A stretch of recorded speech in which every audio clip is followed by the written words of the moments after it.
வங்கக்கடலில் நிலை கொண்டுள்ள ஆழ்ந்த காற்றழுத்த தாழ்வு பகுதி மணிக்கு 8 கிலோமீட்டர் வேகத்தில் நகர்ந்து வருவதாக தகவல் தெரிவிக்கப்பட்டுள்ளது.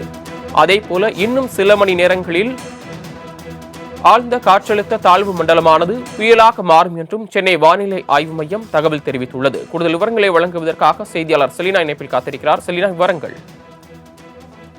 தென்மேற்கு வங்கக்கடல் பகுதியில் இருக்கக்கூடிய ஆழ்ந்த காற்றழுத்த தாழ்வு மண்டலம் இன்று காலை தென்கிழக்கு திசையை நோக்கி நகர்ந்து கொண்டு வந்த நிலையில் தற்பொழுது சென்னைக்கு அது தென்கிழக்கே சுமார் 380 கிலோமீட்டர் தொலைவில் நிலை கொண்டிருக்கிறது. கடந்த 6 மணி நேரத்தில் 8 கிலோமீட்டர் வேகத்தில் இது நகர்ந்து கொண்டு இருப்பதாக தற்பொழுது இந்திய வானிலை ஆய்வு மையம் தெரிவித்திருக்கிறது. நேற்று வரையிலும் வேகம் என்பது குறைவாக இருந்த நிலையில் தற்பொழுது மீண்டும் வேகம் எடுக்க தொடங்கி இருக்கிறது. கடந்த 6 மணி நேரத்தில் 8 கிலோமீட்டர் வேகத்தில் நகர்ந்து வருகிறது. இன்னும் சற்று நேரத்தில் அதாவது சில மணி நேரங்களில் இது புயலாக மாறுவதற்கு வாய்ப்பு இருக்கக்கூடும் என்றும் இந்திய வானிலை ஆய்வு மையம் தெரிவித்திருக்கிறது.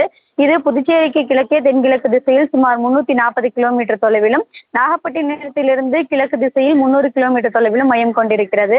ஆழ்ந்த காற்றழுத்த தாழ்வு மண்டலம் தற்பொழுது வேகம் எடுத்து நகர்ந்து கொண்டு வரக்கூடிய நிலையில் இன்னும் சில மணி நேரங்களில் இது புயலாக மாறுவதற்கான வாய்ப்பு இருக்கக்கூடும் என்று தெரிவித்திருக்கிறார்கள். இந்த நிலையில் இன்று தமிழ்நாடு, புதுவை, காரைக்கால் ஆகிய பகுதிகளுக்கு ஆரஞ்சு நிற எச்சரிக்கை என்பது விடுக்கப்பட்டிருக்கிறது. குறிப்பாக கனமழை முதல் மிக கனமழைக்கான ஆரஞ்சு நிற எச்சரிக்கை என்பது விடுக்கப்பட்டிருக்கிறது. இன்று பிற்பகலுக்கு முன்னதாகவே புயலாக மாறும் என்றும் அதனைத் தொடர்ந்து மழை என்பது வேகம் எடுக்கக்கூடும் என்றும் இந்திய வானிலை ஆய்வு மையம் தெரிவித்திருக்கிறது. தாங்கள் வழங்கிய தகவல்களுக்கு நன்றி செலினா.